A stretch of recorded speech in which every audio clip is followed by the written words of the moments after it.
What is going on, everyone? It's Rob and Jonny. Welcome to episode 72 of the MMArcade podcast. I am in a different spot, as you can see, but this is working pretty well. I'm not going to lie. Rob made a mean joke before, though. He said, like, I look like I'm about to strip or something. That was rude.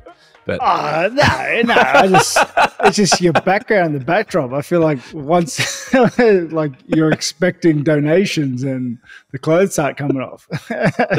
this was your background before you set up the shelf in the back, Mr. UFC belt. Bloody hell. I don't know what you're talking about, mate. I don't know what you're talking about. Look at us go. Father's Day, eh? Dude, Father's Day, I'm remote, and we are here committing to the podcast. So if you do enjoy that, if you like seeing the consistency, please do like, subscribe. But Rob, we have a huge card to talk about. People are saying that this might be one of the greatest UFC cards ever. Don't know about that. But it matched the most finishes in the UFC card ever at 11. It was actually kind of crazy. Only 2 decisions in the whole card. We're going to be talking about UFC Paris, the main event, Nassourdine Imavov versus Caio, and also the co-main with BSD versus Ruffy. So if you do enjoy this episode, again, please like, subscribe. But Rob, let's talk about the main event. In your division, middleweight, Nassourdine Imavov defeats Caio via unanimous decision. Can I get your thoughts on this, brother? Yep. For one, Caio looks like a big fella, eh? I've always seen him. I've seen him fight before, obviously, but yeah, it just reminds me, like, guy's big, man. He's a big guy. Both guys tall. You know, makes me want to have another couple inches, but what can you do, right? What can you do? Can't. And you're not short. You're a tall dude. Can't have it all, right? Yeah. But mate, Imavov put on a clinic. Not a clinic in such that it was a one-sided fight. A clinic as in it was just really good technical striking. I loved watching it. His counter ability was amazing. He was so fast and quick. He was digging to the body, then going up high. I think, he was giving Caio a lot of problems from a lot of different angles early on into the fight. I think he rested on his laurels a little bit in round 3. I felt that he was waiting too long, and that's kind of where Caio gets dangerous, is that you give him a bit of space, you give him a bit of room to do what he wants, and he gets creative. That's when you start seeing his unorthodox strikes, and he starts coming in from different angles.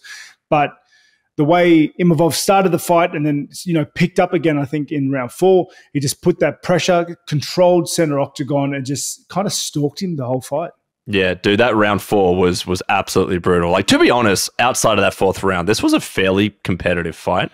But Nassourdine, man, his footwork, his cage control, how quick he was with the count. We knew that he had great counter striking. We knew that he was quick and technical, but he really showed this. He really outstruck Caio. And again, it was competitive. Like, I think Caio used his low kicks well, his body kicks well. He did get poked in the eye a couple of times. Can I get your thoughts about this? Because we've had this discussion about if there's a warning and then there's a hard warning, and then there was also a couple of groin shots, and I don't think all of them were pulled up. What do you reckon about that? The groin shots, I can't even remember off the top of my head, to be honest. I don't think they were as significant as the eye poking. Certainly, it's classic Nassourdine, by the way. He does it all the time. Eye pokes need to be addressed. They need to be addressed. And, like, he got 3 warnings, didn't he? I think he got a warning and then a hard warning, and he's like, if you do it again, I'm going to take a point from you. Yeah, but the thing was, I remember the ref coming in, giving him the hard warning, giving it to him, and then Nassourdine goes straight out like this, like his hands are open straight away, like that's how he gauges distance. That's just what he does. Fingers still pointing up, like instantly though. Guy made zero changes to anything from that hard warning. I don't know. Eye pokes are so hard though, because it's like when you get eye poked, it doesn't matter whether it's hard or not. Your vision blurs or doubles. It just puts you off so much. It's so hard to deal with. So, yeah, I think the consequences need to be a little bit more dire, especially like if it's from that positioning, that scenario where the guy has his hand outstretched and he's using it to gauge distance. Yeah. Okay. It's just like trying to move into like sticks. You know what I mean? No, I get it. Like, look, I thought the second one was hard enough that a point could have been taken. Would it have made a difference in the end of the fight? No, but I still think for precedent, reasons, a point probably should have been taken. And Nassourdine keeps doing it. Hard warning's not working. He's done it in previous fights. He does it in this fight. Don't get me wrong. I enjoyed watching him win. We both, I think, were predicting him to win. It was a clinic from him. But just take a point. Just take a point to deter him from potentially doing it in other fights, which are going to be much closer. So. Yeah, I don't know, man. I think it needs to be addressed. An eye poke can change the fight easily, But it's not just him. There's a lot of people. I just don't. Oh yeah. It needs to be addressed. Definitely, for sure. Because he was range finding him perfectly with those. But I will say, regardless, like congratulations to him. That was a stellar of a fight. I thought it was a good fight. Good scrap. He was doing a lot of the right things. I thought Caio was having success with the calf kick and should have probably tried to implement it more. Yep. Don't understand the reasoning why he didn't, but I wasn't in the octagon, so I couldn't. Yeah. Can't tell you. He was having success with his 1-2s down the pipe. I think that's when more or less when Imavov was taking his foot off the pedal, when Imavov wasn't stalking him and making him uncomfortable and giving him that space that he needs to set up what he wants. That's when he was getting hit, kind of. Because Imavov's whole thing is he's moving into that mid-range to strike and making you worry so that he can slip counter or he can attack you with it. He's in that pocket. But if you go into that sort of space and you don't give your opponent something to worry about, or if you're not proactive with it, you're just closing the distance for him to hit you, and he paid for that a couple of times, but overall, I thought it was a very controlled fight. I had him winning, honestly, every round. I heard the commentators talk and mention that they thought maybe Caio got 1 in 3, like it was close to the end. Fights are always close when they go decision to a degree, but I thought he won every round. Yeah, whether it was 49, I saw some people complaining about the 50-45 decision, but either way, whether it was that or 49-46, he was the clear winner. I agree. I think it was even Imavov's corner telling him that Caio doesn't do that well in the counter-strike, so just keep moving forward, keep putting pressure, and you're not going to get hit back that much, and turned out to be the case most of the time. So I agree, he fought phenomenally well. Big question, though, right? You and I talked about this in the last episode, that he needed, or both fighters needed to put a bit of a clinic on, because we've got this upcoming fight with RDR and Hernandez, Fluffy. Do you think that win warranted a title opportunity against Khamzat? I don't think that fight cemented that fight for him. Yeah. I think it definitely put him in the running, but that's what it is. It's a running now. I think RDR and Fluffy are going to punch on, and if they do something exceptional, they will jump the queue, I think. Yeah. But there's nothing to take away from Imavov. That was a great fight. Caio didn't give him any room. Like, that was a tough fight. Yes, Caio put in a good show and looked like he could control the whole thing, but that's just because of, what he was doing right in that fight. That was a very high-level fight, very high-level, high-stakes striking fight. It was really good to watch. Yeah. Yeah, and a few people said this, and look, I know there's the narrative of the fighting nerds getting fraud checked. I don't think that was Caio getting fraud checked whatsoever. That was a very, very high-level competitive fight. So Caio's going to be back. I still think he's ranked 7th or 6th or whatever it is. But I feel like the fraud checking thing is getting thrown around too quickly, too early nowadays. Yeah, I agree. I agree. Yeah, it's like a guy loses a fight and he gets fraud checked. it's like he's had 20-something fights. Yeah. Can I ask you this though? If Nassourdine is the one to fight Khamzat, how do you think he does? I don't know how anyone beats Khamzat at the moment. Yeah, to be honest, yeah. He's a menace, man. After that Frickers fight, his wrestling is so high level.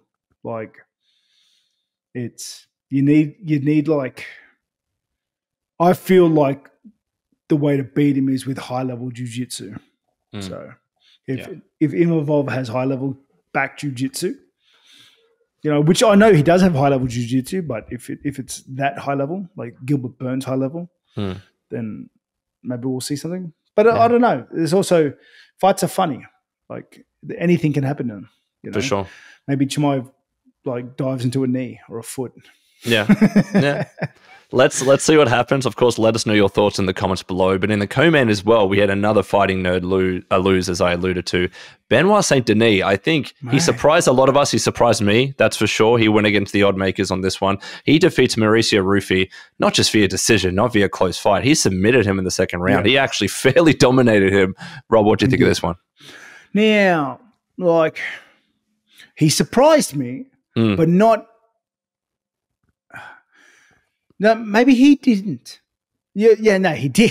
He did surprise me. We said he was going to lose. We said he was going to get knocked out. So I feel like he did. But mate, the way the fight was going before he got Ruffy on the floor in that second round, that's what we could have been seeing. What I'm surprised about was Ruffy's inability to get up. Yeah. Okay. Or counter jiu-jitsu. But not only Ruffy, like I'm not just going to say, oh, Ruffy's got no ground game, blah, blah. No, that's not what I'm surprised at his inability to get up. But I'm also surprised in how good St. Denis was at pushing that game plan on him. Yeah. And adamantly sticking to the game plan, you know, and even when they got stood up a couple of times, like he really, in my eyes, really, you know, cemented his like all-rounded approach to fighting.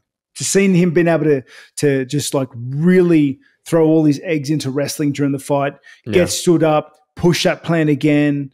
Like, you know what I mean? Like I thought he good on him. Good on him. No, good on him. Like he fought phenomenally well. What did surprise me was more on the Ruffy side, because there were occasions where he got to top control and then he just stood up. It happened at least twice. Yeah.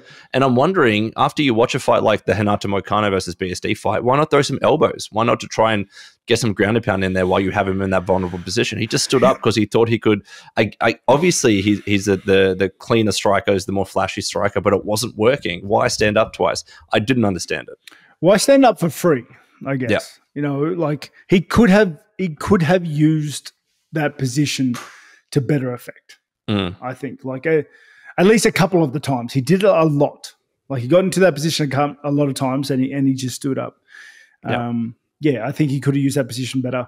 Otherwise, mate, our predictions, okay, they were like.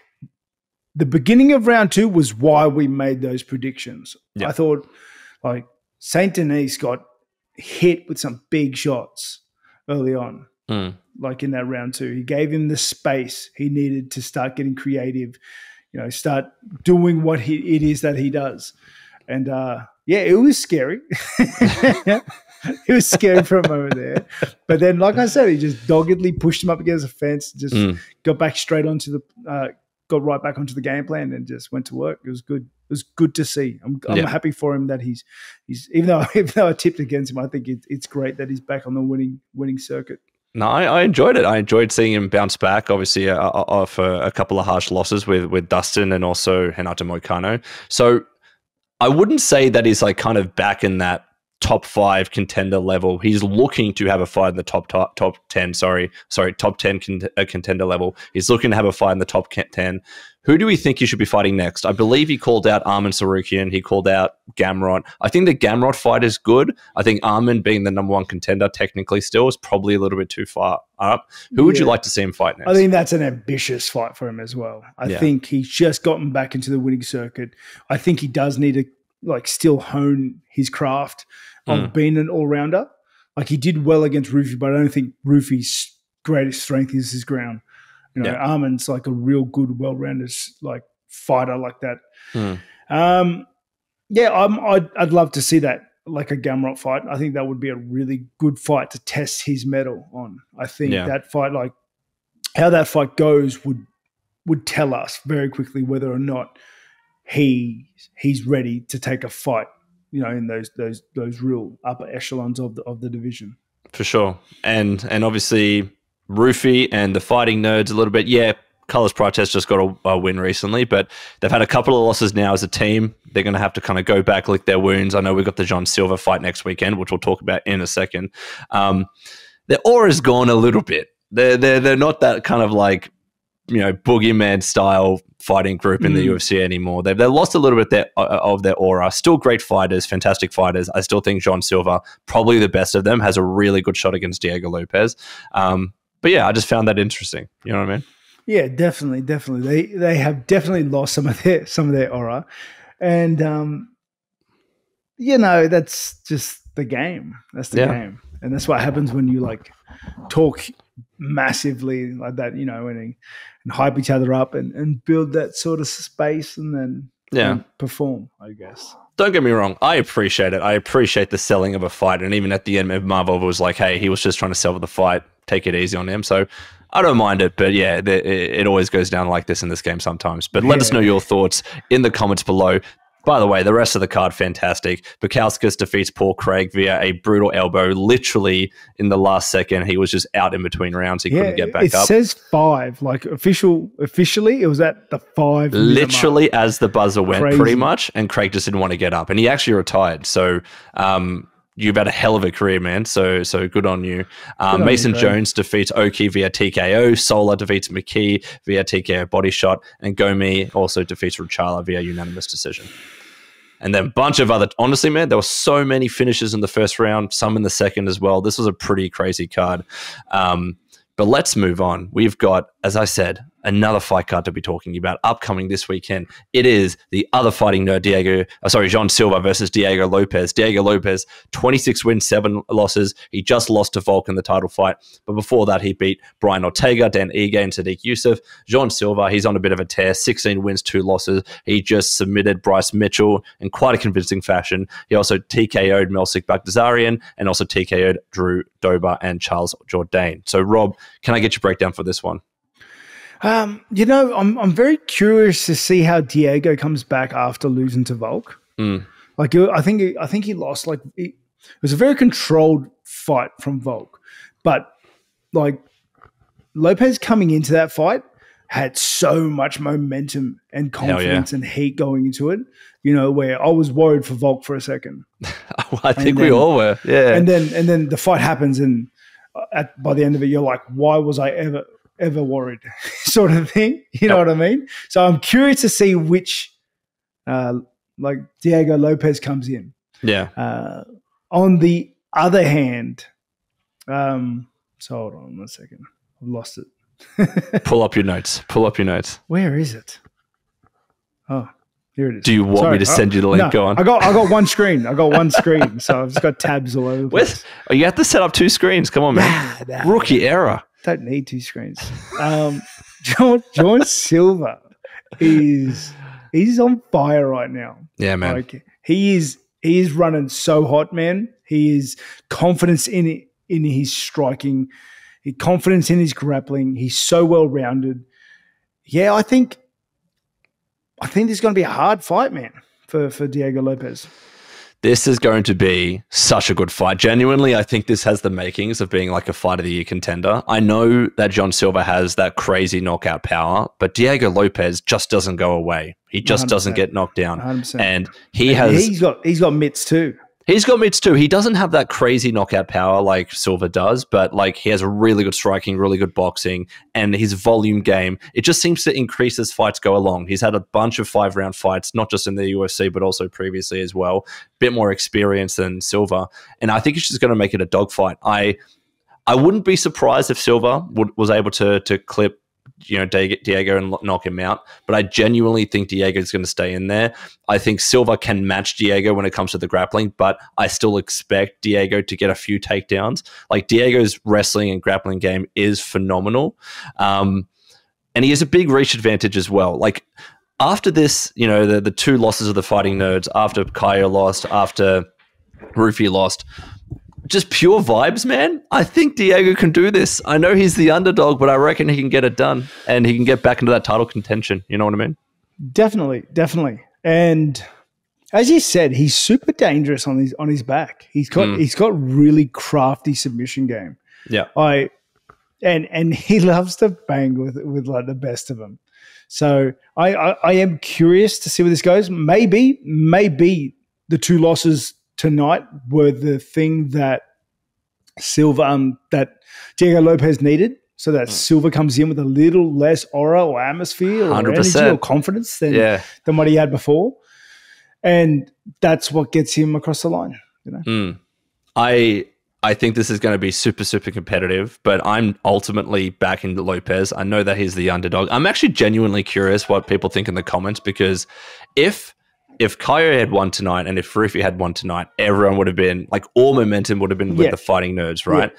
But I ultimately, even though with those losses, like I'm going back and forth in my head, John Silva is objectively the best out of the fighting nerds. He's got the best chance to become champion, because if he happens to beat Diego Lopes and he fights a Volk or he fights a Lauren Murphy, whoever's the champion at the time, he has that knockout power. Like, I would be the most scared in terms of an opponent for Volk. It would be John Silva out of anybody else, even Lauren Murphy after he got that spinning back fist, because I think Volk is just going to be too crafty with that fight. I'm kind of scared if John wins. You know what I mean? Yeah, I'm going to back Diego Lopes as well, just because I don't know, I like seeing him fight. I like seeing him fight, and he's got like he's so passionate about it. And I saw him in the guts, man. Yeah, he's got a really, really sad, backstory as well. And we saw him break down completely after that Volk fight. I wanted both of them to win. Like, I obviously had to back Volk, but let us know what you think in the comments below, man. Can I say, am I the only one that gets the fighting nerds mixed up sometimes? In what way? Like, is it just me? I always think one of them is the other and vice versa, except for Caio. No, I was getting confused he's before. Like the big one. Yeah. But then you've got Fluffy and Ruffy, and I'm just getting confused just naming names. No, I get it. I understand it. Oh, man. It kills me. Yeah. But ultimately, we're both back in Diego Lopes. We've got some other fights on this card as well. Rob Font versus David Martinez. Rafa Garcia versus Jared Gordon. Kevin Gastelum is fighting as well against Dustin Stoltzfus. So let us know your predictions in the comments below. Kelvin, what is going on with the Kelvin? He's still going, bro. He's still in it. Yeah. Do you want to talk a little bit about Kelvin Gastelum now in this fight? Why? I don't know. You brought it up. I thought. I don't know. I think Kelvin just fights demons in himself the whole time. Sometimes he comes to a fight. I don't know. He trips me out. Sometimes he fights terribly. Sometimes he fights great. Sometimes he comes in shape. Sometimes he comes fat, but he's in shape. Sometimes he's fat and fat.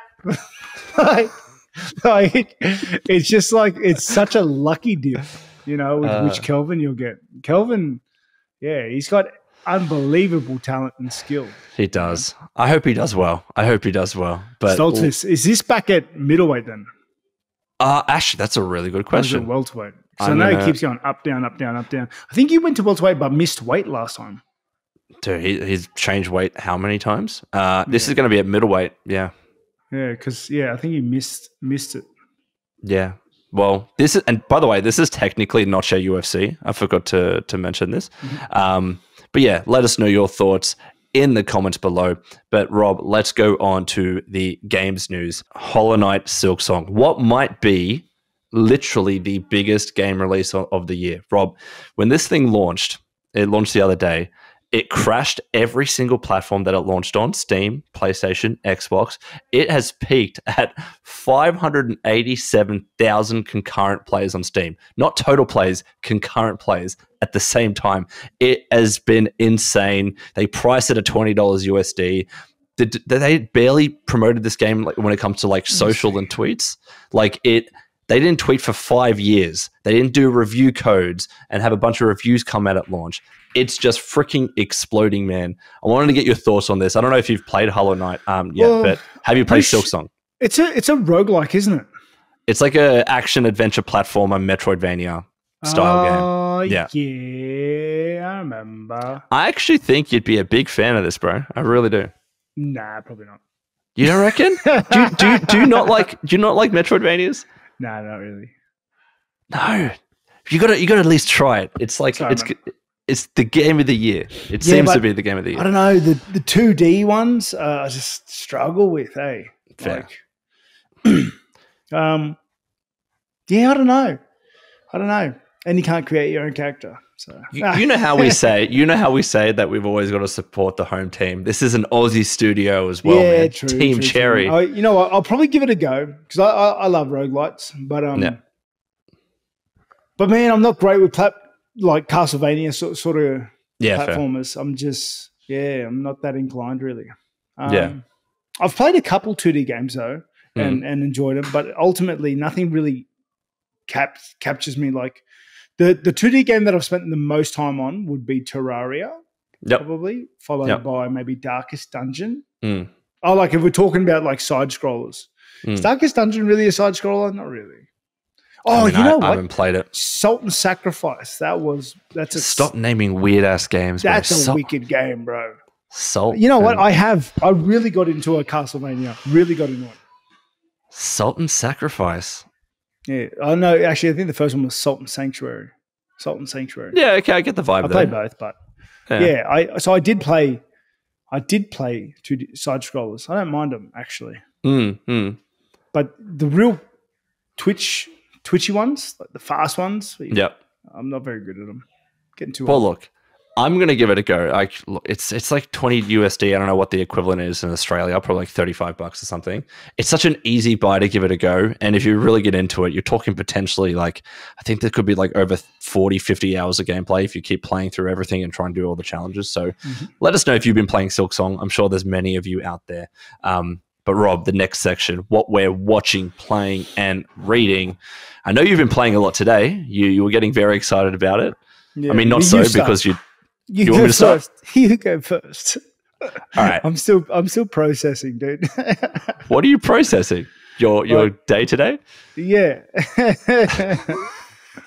Well, I got an opportunity, thanks to Square Enix, to play a few of their games, and Rob can bring you into the conversation on this one a lot because I got to play Final Fantasy Tactics, the Ivalice Chronicles. I also got to play Octopath Traveler 0 as well, but really want to focus on Final Fantasy Tactics. This is a remaster of the original from 1997. It's set to release on the 30th of September on all platforms, and I got to play it for about 45 minutes to an hour or so, essentially from the start of the game, and then there was a save file at the Zekirel Falls battle, or Zerkiel Fall battles, and it was good, man. It was genuinely like with the modern improvements that they've made, especially to visuals, especially the fact that they have fully voiced dialogue now, gameplay improvements as well. They even have this fast forward feature where you can just like fast forward through parts of the battle just to skip and make sure it flows a little bit easier. And then there's this feature. What's it called? They call it the clear combat timeline, where it like visually on the screen tells you the order of turns and tells you when special abilities and spells are going to activate. It's really good, man. So I need you to explain to people why they should be liking Tactics and why they should be excited for Ivalice Chronicles. First and foremost, I'm filthy that you played it and I haven't. Filthy. You filthy. Had the opportunity. Okay. Mate, I don't even live in Sydney anymore. Like it's hard. Don't blame me. It's hard. I got so many kids. You could have done it, but it's okay. All right. But tell me. I'm moving around a lot, and I already know my dad's going to be like, "Why do you bounce around so much?" I'm like, my back hurts. I'll be sitting in the chair too much. Okay. Yeah. Final Fantasy Tactics is my favorite game ever. Like it's my favorite game ever. I think half of that is nostalgia, and the other half is just I really like the mechanics behind it. It's a turn-based 2D game, or is it 3D? It's a 3D game, I guess. You build a team, you follow a story, you kill things. There's like a job and class system. There's so many little intricacies that make the game fun because you can min-max builds like really hard and you can min-max them across multiple characters. There are really cool like special characters which have classes you can't get access to. There's actually a few hidden quests and hidden characters that I hope have made it into this game, like Cloud. No, shout out Cloud. Like I think he makes an appearance. There's lots of other cool dudes. It's a really, really fun game. And hearing you mention that they now show you turns, like which guys are going to have their turns, that's a really cool improvement because they didn't have that before when I played. And it was always based on a speed system. And speed is the most janky stat in the world because like you either have none and everyone goes first and flogs you, or you have so much you like can sometimes have 2 turns before someone has one. You know, I wonder. I am curious if they've made any balance changes to like class abilities and class things because when I played, there were some all classes were cool and all classes kind of had a niche, but there were some classes that were far and away much stronger than others, like much stronger. So I'm very curious about that. The ability to speed up battles is awesome because like there were some fun ways to grind up levels by like trapping monsters and then bashing them and then healing them and then just doing that for the next 2 hours, which was cool. But it's like I said, it's a job-based system. So you level up one job, then you can change and et cetera, et cetera. It's really cool. The story is actually really, really good. Really good. I'm curious to see how the voice acting slides into it. But mate, I'm pumped. Hopefully, it's going to be a Steam release, isn't it?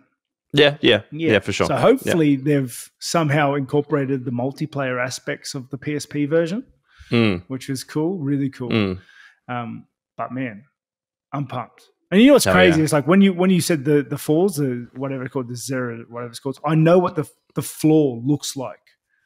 Like it's the 2 sides with the bridge the 2 across sides and the bridge behind that's exactly right. I know all the maps off my like the top of my head, mate. Like I've played so much of that game. I think I started playing that game when I was like, no joke, would have been 8. Hell yeah. Like back on Final Fantasy 1. Yeah. Dude, PS1, sorry. And I believe, and please someone correct me if I'm wrong, I believe that even when you're playing the enhanced version, let's call it, I think you can turn off voice acting if for whatever reason you don't like it, but it comes with the classic version as well. So if you really want to play the classic version, you can, but if you're like new to Final Fantasy Tactics and you want to give it a go with improved visuals with the voice acting in there, it's a solid shot, man. Like I really like games like, and this is obviously much different timeline, but Mario and Rabbids is a game that I played a hell of a lot on Switch, and I was getting a lot of similarities with that. Obviously, it's a little bit more of an older game, but I think this might be a game that I actually do play on the Switch. So I'm very, very excited for it. But also as well, bro, I got invited to this other event thanks to PlayStation, and I got to play a bunch of PlayStation games there and also chatted with the team too. So I played a little bit of Lost Soul Aside, which is kind of like a action-adventure role-playing game. I played some Death Stranding 2, Sword of the Sea, but then I got the opportunity to again play my game of the year from last year, Astrobot. It's so good, man. It's such a bloody good game, and I cannot stop talking about Astrobot. They had this time trial set up, and it was a bit of a challenge. Everyone had to try and get the best time. I had the best time for a while. I lost it in the end, but we were all like trying to help each other figure out the best strategies. It's just so bloody intuitive. Like I hadn't played it for 6 months, and then I picked it up, and after one run, I'm like, I know exactly what to do. I know exactly when to use the laser. I know exactly when to use the ability of like picking up the water and creating a frozen slide. It's so good, dude. It's so good. So a big shout out to PlayStation. But yeah, I've had a busy week, man. I've had a busy week. Tell me what you've been doing. Sounds busy. Yeah, I've been like technically still moving. It never ends. Well, I just ignored it last week. I refused to do any of it, and I just focused on training. So I've been training. I probably looking to fight February. February now. I hear UFC's coming to Sydney. So I want to fight at home. You know, it's been a while. All right. So there's some things I want to work on as well from now till then. So I think Sydney 1, you know, UFC Sydney would be awesome. Okay. All right. So I've been training. Although the diet, a bit rocky. it's tricky. It's a diet, real like strict so far out. Yeah. But I've been playing games. I haven't been reading anything. I haven't been able to get back into it, though I think I will start. There's a book. What's it called? The Maleficent 7. And I think the next one, I've actually heard of that. And the next one came out, which is something 8. Maybe it's the Maleficent 8 or something. Yep. It's the next book. So I started it. I'm going to pick it back up because I'm in wizard season. So this month I'm a wizard. So I'm going to pick up that book and start reading it again because I lost all my data on Dragon's Dogma again. I'll tell you. Okay, so I've no joke. I've probably restarted Dragon's Dogma 2 maybe 5 times this week. I don't know why you do this to yourself. I get genuinely, bro, I don't understand it. Yeah, I don't understand it. Because you don't understand the dopamine rush I get when I successfully do something. You know what I mean? When I look at my character stats, it says 0 revives, 0 fallen. Like, that is mad. That's mad. I love that. Yeah, but you failed 5 times. Nah, so they're dead. They're nothing. You know what I mean? I've learned my lesson. But you know what my biggest enemy is in this game? Like, my biggest enemy. Because combat's not hard. Honestly, it's not hard. Yeah. And if you have any sort of, like, build in mind, as long as you're not kind of just doing whatever, whenever you want, you'll be fine, okay? And there's also the pawns and the rift. You can just get, like, some super high-level dudes just to, like, aid you. It's pretty easy. Yeah. My biggest enemy is gravity, bro. Gravity.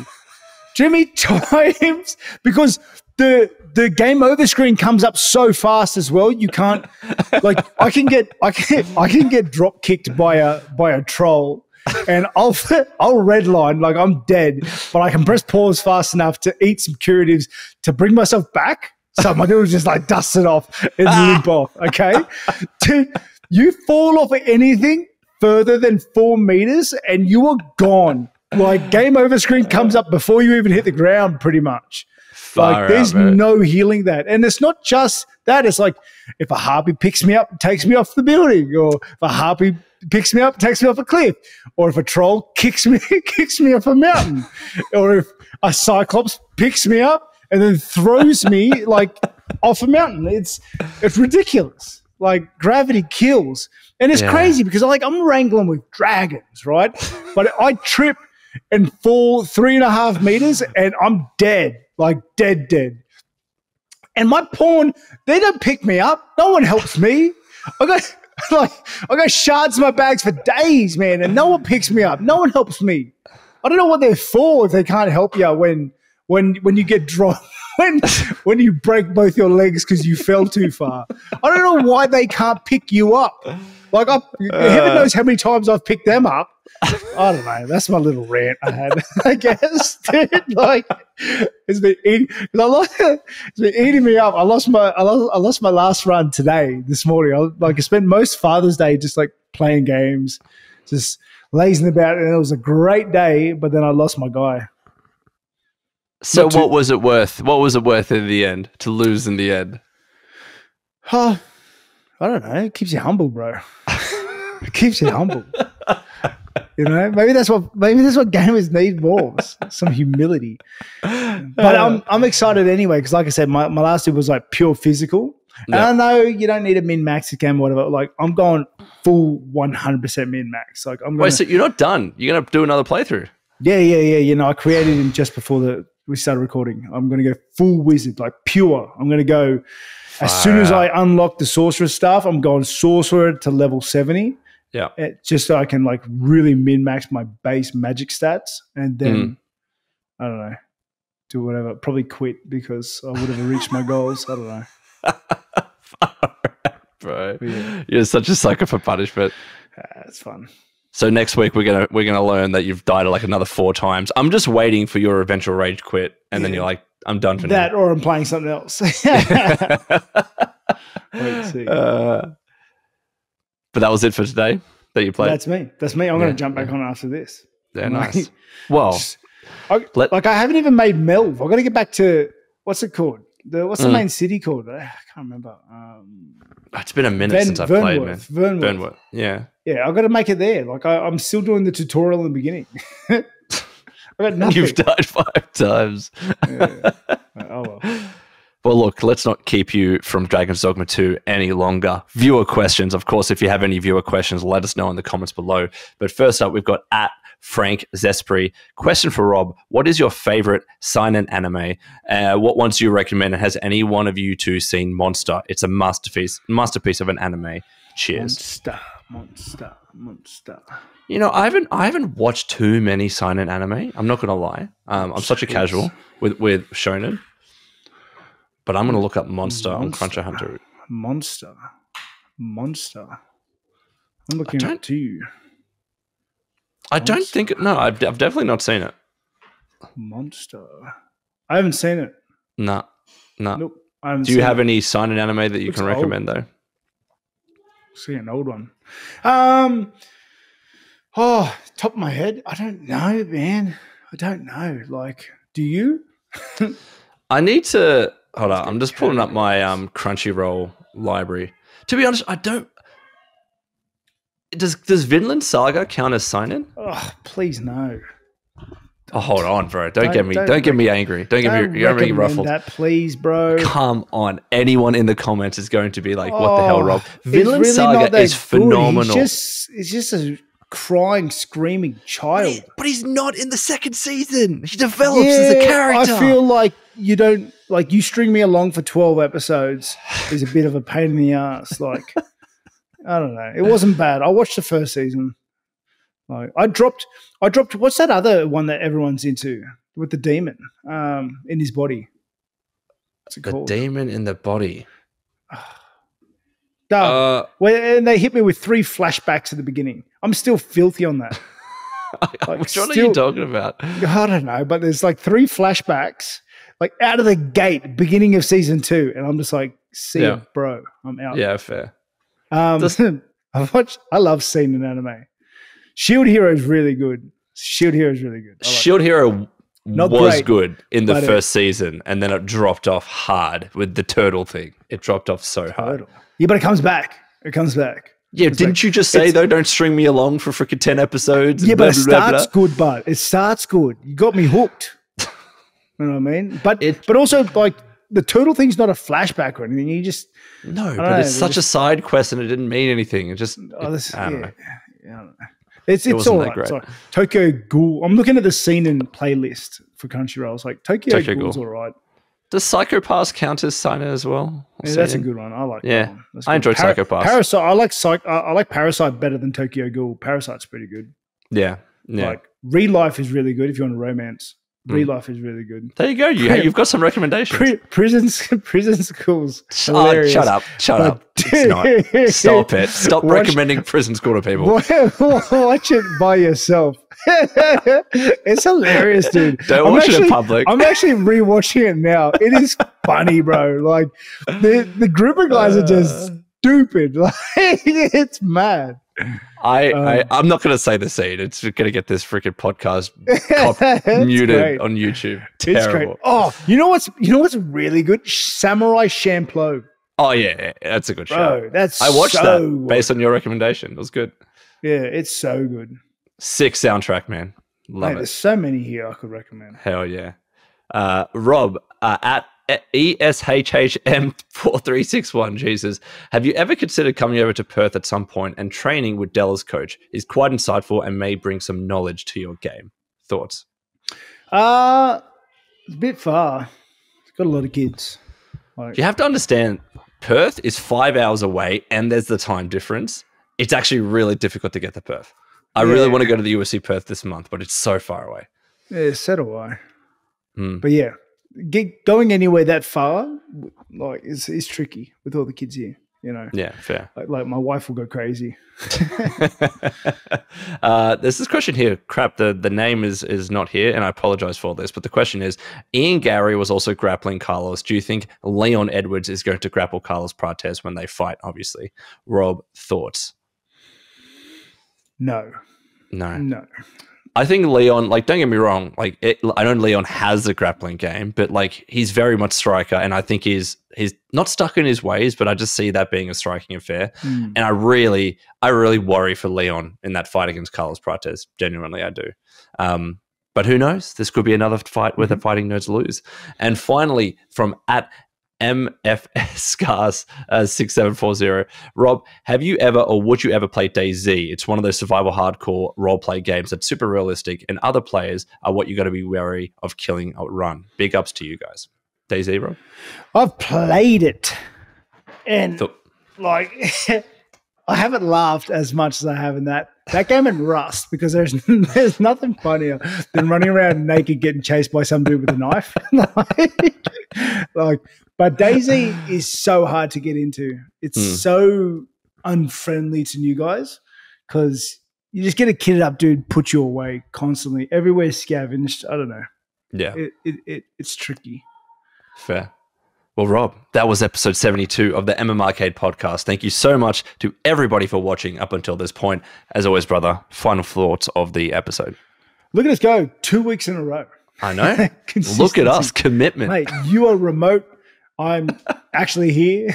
Thank you very much to all our fans and subscribers and everyone just paying attention and watching. Sub, like it, share it to your friends. Otherwise, stay tuned for next week.